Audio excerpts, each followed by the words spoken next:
What is the definition of worker? A worker is an individual who is involved in some productive activities to earn a living.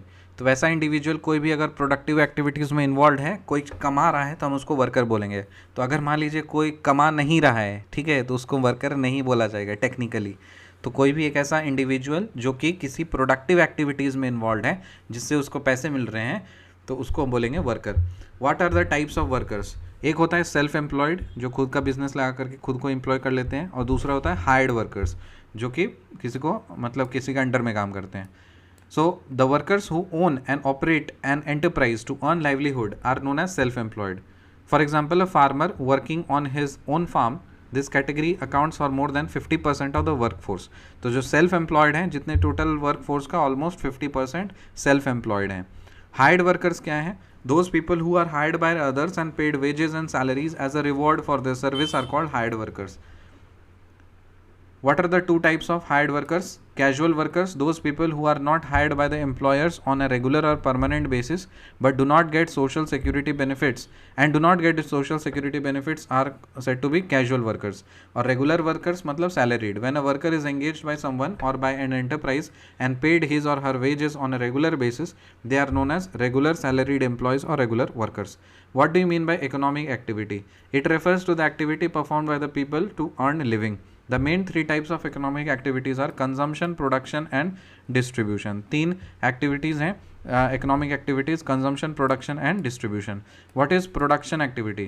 It refers to all activities which are undertaken to produce goods and services for generation of income. Income generate करने के लिए अगर कोई भी चीज़ को, goods और services को कोई प्रोड्यूस कर रहा है, तो उसमें जितनी सारी एक्टिविटीज़ इन्वॉल्व होगी वो सारी प्रोडक्शन एक्टिविटी कहलाएगी.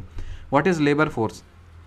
All persons who are working, have a job and are not working but able to work and willing to work at the existing wage rate constitutes labor force. समझ में आया? चाहे job में है या नहीं है, लेकिन विलिंग कर रहे हैं उस वर्क को करने के लिए और एलिजिबल हैं उस वर्क को करने के लिए, उसको बोलते हैं work force. So labour force is person working plus person seeking और अवेलेबल फॉर वर्क. उन दोनों को मिला करके वर्क फोर्स या लेबर फोर्स बोला जाता है.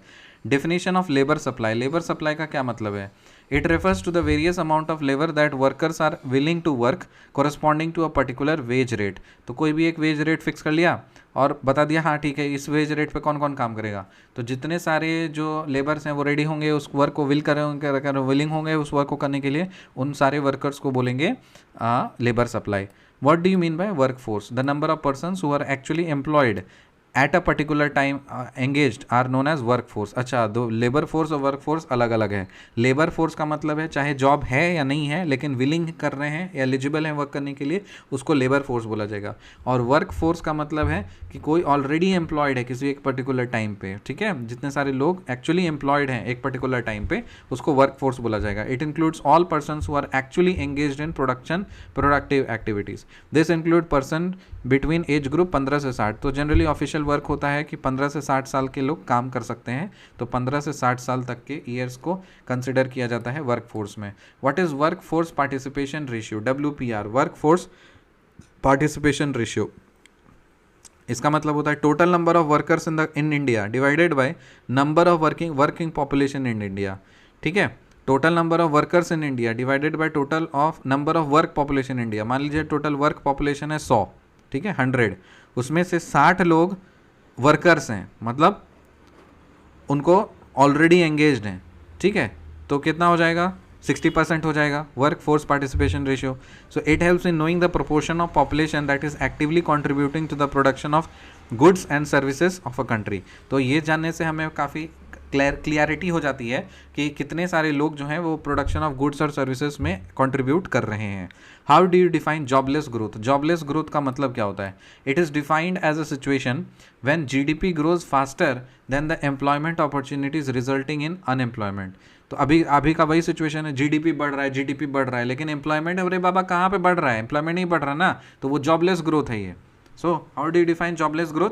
जॉबलेस ग्रोथ का मतलब है it is defined as a situation where GDP grows faster than the employment opportunities resulting in unemployment.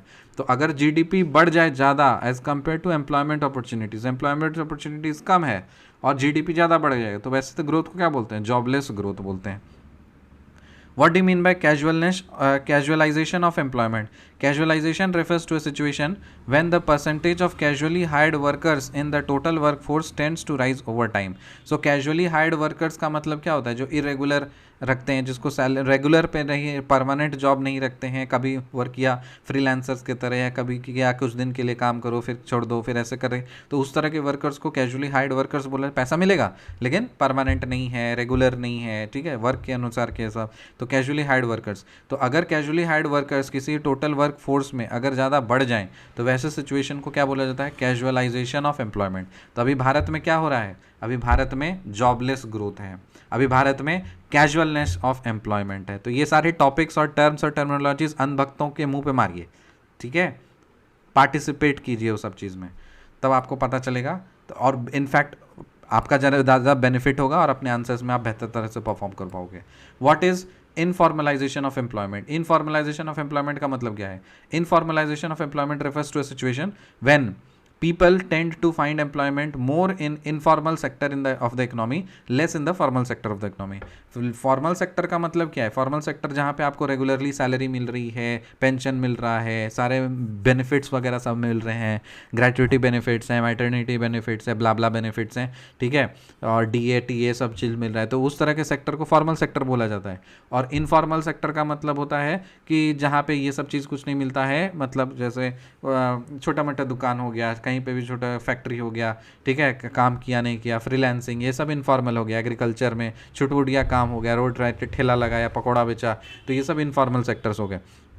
तो अगर ज़्यादा एम्प्लॉयमेंट इनफॉर्मल सेक्टर में लोगों को मिल रहा है तो वो इनफॉर्मलाइजेशन ऑफ एम्प्लॉयमेंट है। तो अभी भारत में क्या हो रहा है? फॉर्मलाइजेशन हो रहा है एम्प्लॉयमेंट का या इनफॉर्मलाइजेशन हो रहा है? इनफॉर्मलाइजेशन हो रहा है। तो देखिए कितना खूबसूरत टर्म है, क्लास NCERT क्लास 11 के टेक्स्ट से उठा करके कीवर्ड्स आप अनभक्तों के मुंह पे मार सकते हो। क्या बोल सकते हो? कैजुअलनेस ऑफ एम्प्लॉयमेंट बढ़ रही है, इनफॉर्मलाइजेशन ऑफ एम्प्लॉयमेंट बढ़ रही है, फिर आपका जॉबलेस ग्रोथ हो रहा है, ये सब बता सकते हो। फिर unemployment, it is a situation when a person is ready willing to work at prevailing wage rate but doesn't get work. So unemployment का मतलब होता है कि कोई एक ऐसा सिचुएशन जब कोई पर्सन जो है वो जो वेज रेट है, प्रेजेंट वेज रेट, उस पर काम करने के लिए रेडी है, लेकिन उसके पास जॉब नहीं है, मिल नहीं रहा है। आपको पता है कि आपको 50,000 रुपये महीना मिलेगा, आप काम करोगे, लेकिन आपको जॉब ही नहीं है, अवेलेबल नहीं है, तो उसको बोलते हैं अनएम्प्लॉयमेंट। अनएम्प्लॉयमेंट रेट का मतलब क्या होता है? It is calculated as the number of person unemployed by the size of labour. जितना भी आपका लेबर साइज है, ठीक है, उसमें से उसको डिनोमिनेटर में रखो और उसमें से कितको वर्क नहीं मिला है, ठीक है, जो नंबर ऑफ पर्सन अनएम्प्लॉयमेंट है, तो दोनों को डिवाइड करो, तो जो परसेंटेज में आएगा तो उसको अनएम्प्लॉयमेंट रेट हो जाएगा। See in the next video, till then bye.